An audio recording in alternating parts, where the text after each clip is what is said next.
സദൃശവാക്യങ്ങളുടെ പുസ്തകം 28-ാമത്തെ അധ്യായം അതിൻ്റെ 13-ാമത്തെ വാക്യത്തിൽ നാം ഇങ്ങനെ വായിക്കുന്നു: തൻ്റെ ലംഘനങ്ങളെ മറയ്ക്കുന്നവന് ശുഭം വരികയില്ല, അവയെ ഏറ്റുപറഞ്ഞ് ഉപേക്ഷിക്കുന്നവനോ കരുണ ലഭിക്കും എന്ന് കാണുന്നു. അപ്പം ലംഘനങ്ങളെ മറയ്ക്കുന്നവൻ എന്ന് പറയുമ്പോൾ പാവങ്ങളെ മറയ്ക്കുന്നവൻ. അപ്പം ദൈവത്തിന് വിരോധമായിട്ട് നാം പാപം ചെയ്തിട്ട് നാം ഒന്നും ചെയ്തില്ലെന്ന് അത് മറച്ചു വെച്ച് ജീവിക്കുമ്പോൾ ഒരിക്കലും നമുക്കൊരു ശുഭം വരികയില്ല എന്ന് കാണുന്നു. ശുഭമെന്ന് പറഞ്ഞാൽ നല്ല ദിവസം അല്ലെങ്കിൽ നല്ലത് വരികയില്ല എന്ന് കാണുന്നു. അപ്പോൾ ദൈവത്തിൻ്റെ ഒരു കരുണ, ഒരു കൃപ നമുക്ക് ലഭിക്കണം എന്നുണ്ടെങ്കിൽ നാം ചെയ്യുന്ന പാപങ്ങളെ നാം ഏറ്റുപറഞ്ഞ് അത് വിട്ടുകളയണം.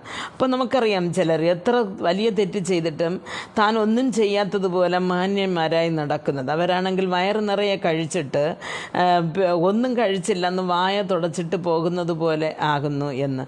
പ്രിയ ദൈവമക്കളെ, നാം ഈ ലോകത്ത് ജീവിക്കുമ്പോൾ നാം ഇവിടെ നിന്ന് കണ്ണടച്ചിട്ട് ദൈവസന്നിധിയിൽ പോകണമെങ്കിൽ നമ്മുടെ പാപങ്ങൾ ക്ഷമിക്കപ്പെട്ടിരിക്കണം. അപ്പോൾ അത് ക്ഷമിക്കുവാൻ നമ്മുടെ കർത്താവ് യേശുക്രിസ്തുവിനെ കൊണ്ടല്ലാതെ ആരെ കൊണ്ടും കഴിയത്തില്ല.